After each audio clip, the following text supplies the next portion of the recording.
பிரபஞ்ச பேராளர் சக்திக்கும் எனது குலதெய்வத்திற்கும் பழனி முருகனுக்கும் என்னுடைய முதல் வணக்கத்தை தெரிவித்துக் கொண்டு என்னுடைய வாஸ்து குருமார்கள் மற்றும் ஜோதிட குருமார்களின் நல்ல ஆசியோடு இந்த வீடியோ சமர்ப்பிக்கிறேன்.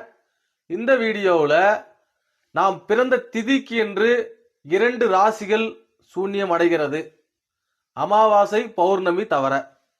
அந்த சூன்யம் அடையக்கூடிய ராசி வீடுகளில் நமக்கு கிடைக்கக்கூடிய பல அற்புதமான நல்ல விஷயங்கள் தடைபடுகிறது. ஸோ அதை எப்படி தெரிந்து கொள்வது, எப்படி அதை நிவர்த்தி செய்வது அப்படின்றத பற்றி இந்த வீடியோவில் ரொம்ப தெளிவாக பார்க்கலாம். சேனலை சப்ஸ்கிரைப் பண்ணிக்கோங்க, வீடியோவை லைக் பண்ணிக்கோங்க. வாங்க வீடியோக்குள்ளே போகலாம். திதி சூனியம், சரிங்களா? திதி சூனியம்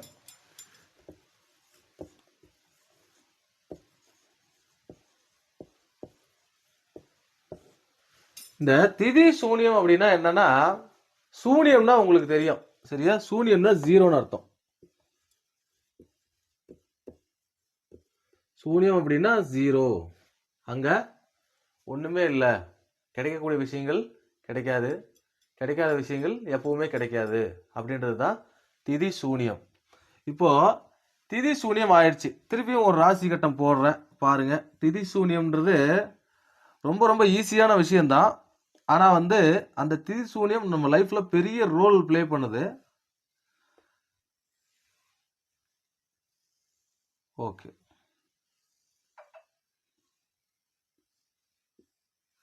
ஓகே. இப்போ எப்பவுமே நம்மளுடைய லக்னத்தை முதல்ல போடுவோம். நம்ம எப்பவுமே காலபுருஷ தத்துவத்தை தான் எடுப்போம். காலபுருஷ தத்துவத்தையே இங்கேயும் எடுக்கிறேன். காலபுருஷ தத்துவப்படி மேஷம் தான் முதல் லக்னம், அதனால காலபுருஷ தத்துவத்தை முதல்ல எடுத்திருக்கிறேன். இப்போ கவனிங்க, இந்த காலபுருஷ தத்துவத்தின்படி இன்னைக்கு நான் வீடியோ எடுத்துட்டு இருக்கிற நேரத்தில் இன்னைக்கு சஷ்டி திதி ஓடிக்கிட்டு இருக்கு, சரிங்களா? சஷ்டி சஷ்டி ஓகே, சஷ்டி திதி ஓடிக்கிட்டு இருக்கு இன்னைக்கு. ஓகே, இந்த சஷ்டி திதிக்கு திதி சூன்யம் ஆகக்கூடிய ராசிகள் என்னென்ன அப்படின்னா, மேஷம், அடுத்து சிம்மம். காலபுருஷ தத்துவத்துக்கு இது முதல் வீடு, இது 5வது வீடு. லக்னத்துக்கும் முதல் வீடு 5வது வீடு, சரிங்களா? இப்போ சஷ்டி, ஓகே.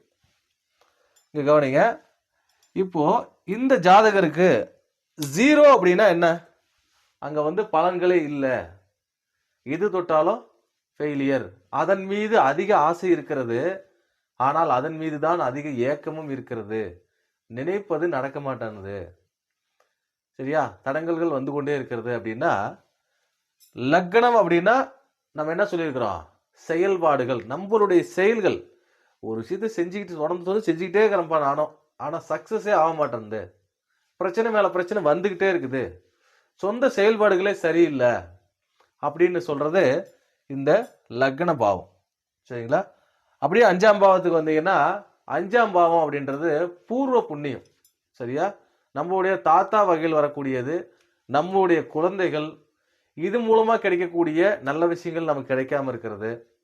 அந்த குழந்தைகள் விஷயங்கள்ல ஒரு தடங்கள் இருந்துகிட்டே இருக்கிறது, தாத்தா பாட்டி விஷயங்கள்ல ஒரு தடங்கள் இருந்துகிட்டே இருக்கிறது, பூர்வீக வீட்டுல அல்லது பூர்வீகமான ஊர்ல நம்ம இருக்கும் பொழுது அடிக்கடி பிரச்சனைகள் வந்துகிட்டே இருக்கிறது, தடங்கள் வந்துகிட்டே இருக்கிறது.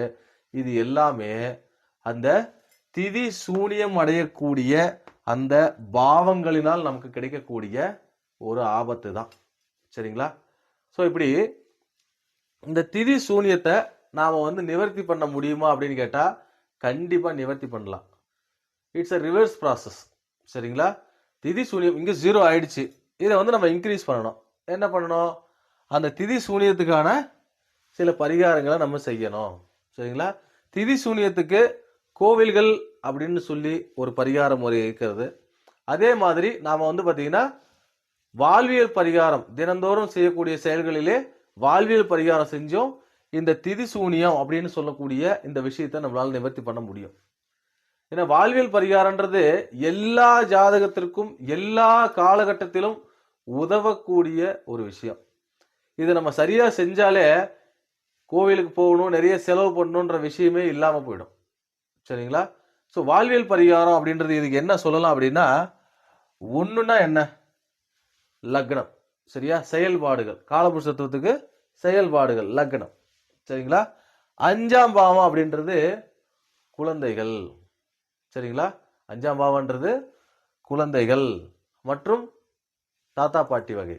பூர்வீகத்தில் இருக்கக்கூடிய தாத்தா பாட்டி. சரிங்களா? ஸோ இவங்களெல்லாம் குறிக்கக்கூடியது 5ஆம் பாவம். இதுக்கு எப்படி வாழ்வியல் பரிகாரம் சொல்லலாம் அப்படின்னா, லக்னம்னா தலை. லக்னம்னா தலை. சரிங்களா? 5ஆம் பாவம்ன்றது குழந்தைகள். சரியா? தலைமேல் வேலை செய்யக்கூடியவர்களுடைய குழந்தைகளுக்கு உதவி செய்யுங்க. எப்படிங்க? தலைமேல் வேலை செய்யக்கூடிய நபர்களின் குழந்தைகளுக்கு உதவி செய்யுங்க அப்படின்றது தான் இதுக்கான வாழ்வியல் பரிகாரம். சரிங்களா? தலைக்கு மேல யாருங்க வேலை செய்வாங்க? முடி வெட்டணும் இல்லையா? அழகுபடுத்துறவங்கள நம்மள. அவங்களுடைய குழந்தைகளுக்கு, சரிங்களா? அவங்களுடைய குழந்தைகளுக்கு நாம் உதவிகளை செய்யலாம். என்னென்ன உதவிகளை செய்யலாம் அப்படின்னா, இது யாரோட வீடு? செவ்வாய். சரிங்களா? இது சூரியன். அப்படின்னா செவ்வாய்னா என்ன? யூனிஃபார்ம். எப்படிங்க? யூனிஃபார்ம். பள்ளி சீருடை இருக்கு இல்லையா? அது பேர் யூனிஃபார்ம் தானே?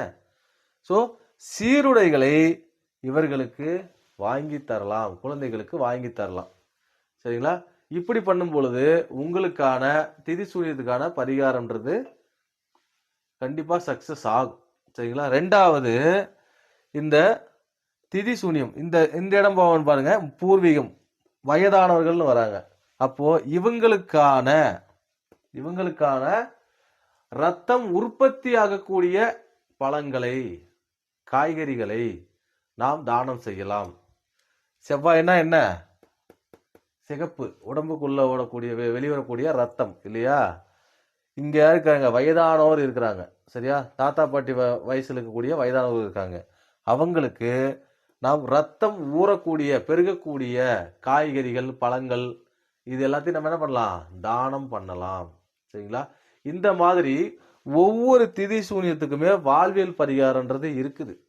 அந்த வாழ்வியல் பரிகாரத்தை நாம சிறப்பா செய்யும் பொழுது நமக்கு இந்த திதி சூனியத்தினால் வரக்கூடிய தோஷம் விலகி நமக்கு அந்த பாவத்தின் மூலம் கிடைக்கக்கூடிய அனைத்து வெற்றிகளும் கிடைக்கும் அப்படின்றது தான் நிதர்சனமான உண்மை. ஸோ இந்த திதி சூனியத்தை பற்றி ஒரு ஐடியா உங்களுக்கு கிடைச்சிருக்குன்னு சொல்லி நான் நம்புகிறேன். இந்த வீடியோ ரொம்ப பயனுள்ளதாக இருக்குன்னு சொல்லியும் நான் நம்புகிறேன். வீடியோவை லைக் பண்ணிவிட்டு சேனலை சப்ஸ்கிரைப் பண்ணிக்கோங்க. உங்களை அடுத்த ஒரு நல்ல கண்டென்ட்டில் சந்திக்கிறேன். அது வரைக்கும் நன்றி.